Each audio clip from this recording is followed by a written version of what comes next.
Here's the honest truth that nobody wants to tell you about AI and investing. AI is not going to help you find the next Tesla. But here's what it can do. And that's actually way more exciting than all the hype. I spent the last 3 months testing any publicly available investing AI tool so that I could give you an honest review of what retail investors currently have access to. Today, I'm going to share with you what AI is actually really good at when it comes to investing and where it still sucks. Let's dive in. First, we need to clear up something. When most people think about AI and investing, they think about some super intelligent algorithm that's going to predict every single market crash, find hidden gems before anybody else does. Here's the problem. Markets are what economists call semi-efficient. When news breaks, high-frequency trading algorithms react in milliseconds, not seconds, not minutes. As humans, we're not competing in that game. If AI is not going to make you the next hedge fund billionaire, what is it actually good at? It turns out from my experiment that there are 3 things, and they're actually way more powerful than you realize. The first place where AI absolutely dominates is the ability to process really large data sets very quickly. Say you want to research a particular stock. You'll probably look at the quarterly earnings report, at analyst ratings. But as somebody who's not investing full time, here's what you're not going to do. You won't be reading through 50 pages of SEC filings. You won't be cross-referencing the last 5 or 10 years of earning calls. You're not going to be comparing that stock to its 30 competitors over 15 metrics. And then you almost definitely won't end up doing some sentiment analysis after you've read thousands of newspaper articles about it. But AI can do exactly that in a couple of seconds. I tested this with Claude and ChatGPT. I asked them to analyze the earnings and identify any risks that might not be obvious. For example, I threw Microsoft's last 10K at it, and within a couple of seconds, it identified 3 major regulatory risks across Europe and a subtle language change about cloud growth that could suggest a slowdown in the sector. Now, could a human analyst find these? Absolutely. But it would take hours, if not days. The key insight here isn't that AI is better at thinking about investments. It's just better at reading about them. So use it as a research assistant rather than a decision maker. The second thing that AI is legitimately good at is pattern recognition. But here's where it gets a little bit tricky. While AI can tell you that tech stocks usually bounce back within 3 months of a major sell-off, it can't necessarily tell you whether it will happen in this particular sell-off. In order to use AI effectively for pattern recognition, you have to use it in areas where fundamentals matter and history tends to repeat itself. This could be identifying when a stock is overvalued compared to its historical value, or it could be finding companies with similar characteristics to a winner in a particular sector. An experiment you might want to run, for example, is to ask ChatGPT to screen for companies that match the profile of previously successful small cap growth stock. When I tried it, it looked at things like revenue growth rates, profit margins, debt levels, and market position. So was it able to find the next Nvidia? Not really.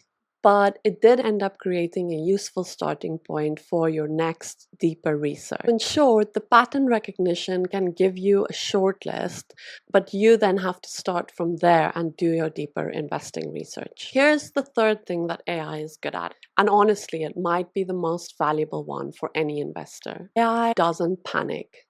Think about March 2020. Markets were crashing.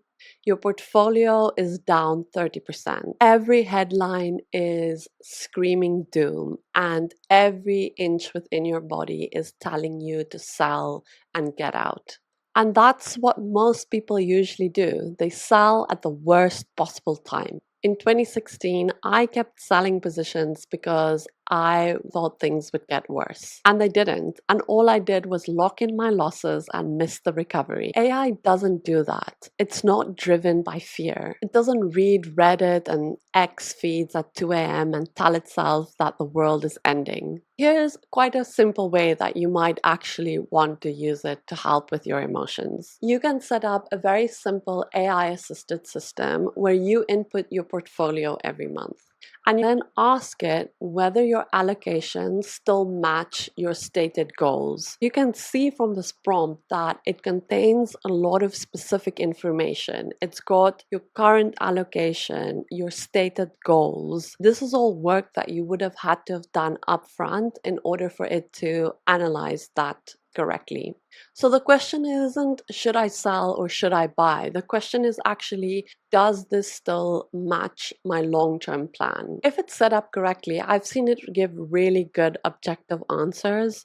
Something along the realm of, your tech exposure has increased to 45% due to price appreciation of your stated 35% target. Your international allocation has decreased below your rebalanced threshold. It's not actually making any decisions, but it's being a rational voice when your emotions might not be. I've seen that simple check save multiple people from making several impulsive decisions that they would have regretted.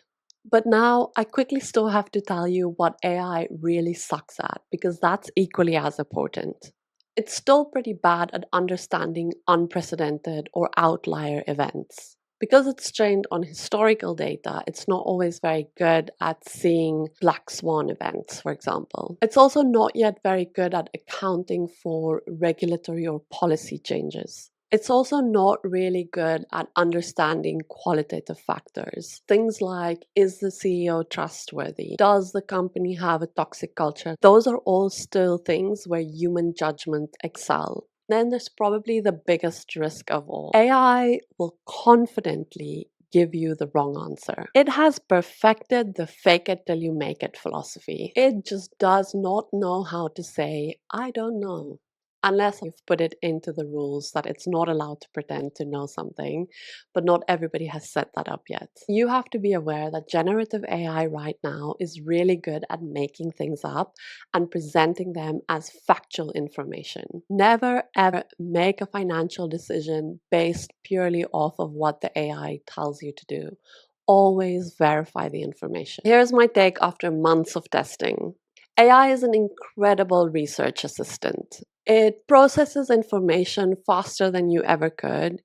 It finds patterns that are worth investigating, and it keeps emotions out of systematic decisions. It's not a goose that laid the golden egg. It is simply a decision support tool.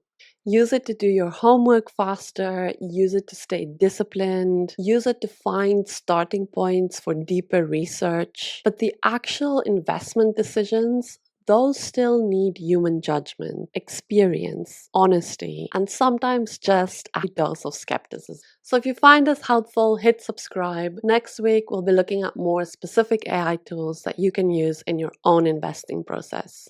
So what's your experience with AI and investing? Drop it in the comments.